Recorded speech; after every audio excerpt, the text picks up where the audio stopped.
Hi good evening అండి. ఎలా ఉన్నారు? నేను బాగున్నాను. మీరందరూ కూడా బాగున్నారనుకుంటున్నాను. వరల్డ్ కప్ సూపర్ ఎయిట్స్‌లో ఇంకొక 3 మ్యాచ్‌లు మిగిలున్నాయి. రేపు, ఎల్లుండి. బట్ 4 సెమీఫైనల్ బెర్తులు ఇంకా 2 బెర్తుల కోసం ఫైట్ నడుస్తూనే ఉంది. నువ్వా నేనా అని. ఇంగ్లాండ్‌కి బెర్త్ కన్ఫర్మ్ అయిపోయింది.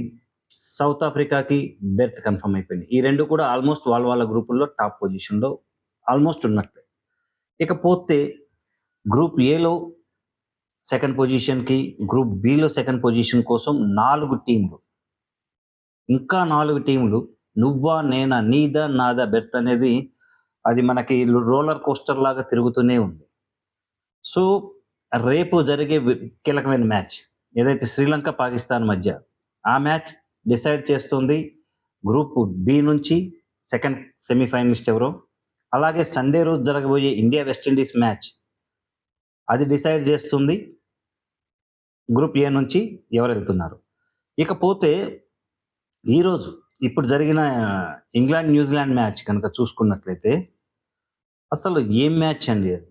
ఆల్మోస్ట్ 17 ఓవర్స్ దాకా ఇంగ్లాండ్ బ్యాటింగ్ చేస్తున్నప్పుడు చేజింగ్లో 17 ఓవర్స్ దాకా మ్యాచ్ న్యూజిలాండ్ చేతిలోనే ఉంది. జస్ట్ లాస్ట్ 16 బాల్స్ చూడండి, 16 బంతులు, మాక్సిమం 13, 14 నిమిషాల టైంలో మ్యాచ్ ఇటు నుంచి ఇలా తిరిగి పడిపోయింది. అప్పటి వరకు ఏమనుకున్నా అంటే ఈ మ్యాచ్ అయిపోగానే పాకిస్తాన్ వాళ్ళు లాహోర్కి బ్యాగులు సర్దేసుకుంటారు, టాటా బాయ్ బాయ్ ఖతం అనుకున్నాం.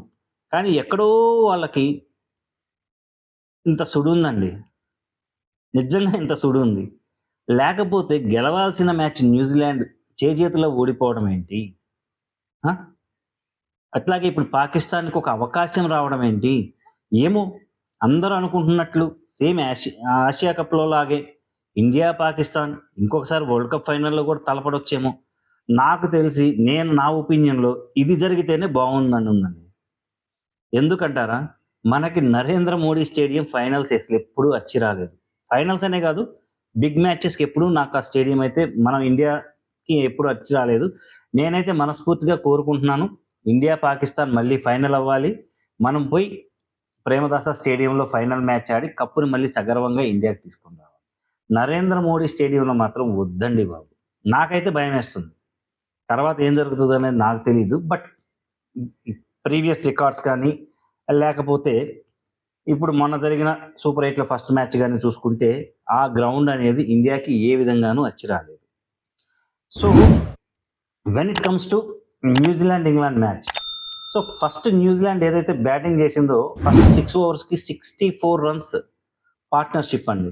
64 runs partnership in 6 overs. So ఆ టైంలో ఏమనుకున్నాను, న్యూజిలాండ్ మినిమం 170, 180 రన్స్ ఈజీగా, 180 అయితే ఈజీగా కొట్టేస్తుంది అనుకున్నాను. ఎందుకంటే 6 ఓవర్లకు 6 పదులు 60 ఉంది రన్ రేట్.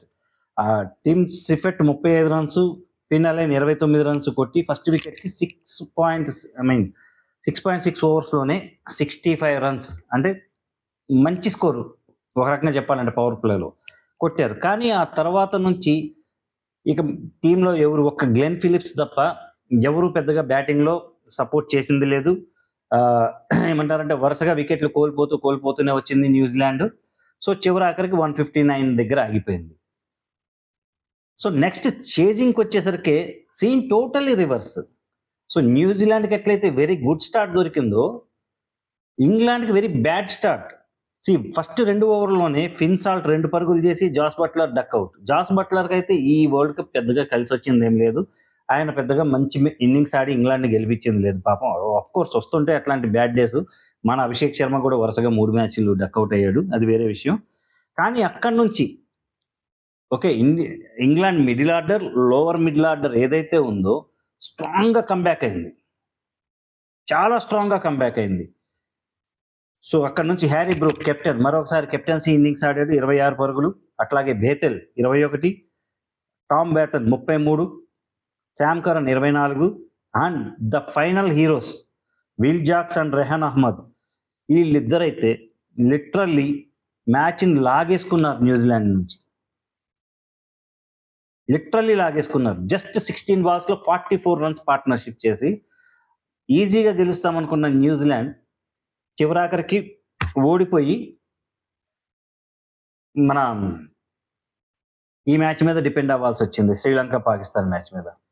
సో ఈ T20 వరల్డ్ కప్ ఏదైతే ఉందో ఇప్పటి వరకు ఎవరి అంచనాలకి ఎవరి స్టాటిస్టిక్స్కి దొరకకుండా మంచి కిక్ అయితే ఇస్తుంది. ఓకే, సో చూద్దాం రేపు పాకిస్తాన్ శ్రీలంక మ్యాచ్ ఎలా ఉంటుందో. పాకిస్తాన్ ఒకవేళ మొదటి బ్యాటింగ్ కనుక చేసేటట్లయితే శ్రీలంక మీద 65 రన్స్తో గెలవాల్సి ఉంటుంది. లేదు చేజింగ్ చేస్తే ఏదైతే శ్రీలంక ఇచ్చిన టార్గెట్ ఉంటుందో దాన్ని 12.4 ఓవర్స్లో కొట్టాల్సి ఉంటుంది. సో ఇది ఇక బాల్ పాకిస్తాన్ చేతిలో ఉంది. అది ఎలా ఆడితే ఇద్దరు పాకిస్తాన్ సెమీస్కి వెళ్తామా లేకపోతే న్యూజిలాండ్ వెళ్తామా చూద్దాం రేపు ఈవినింగ్ వరకు. Till then stay tune, bye.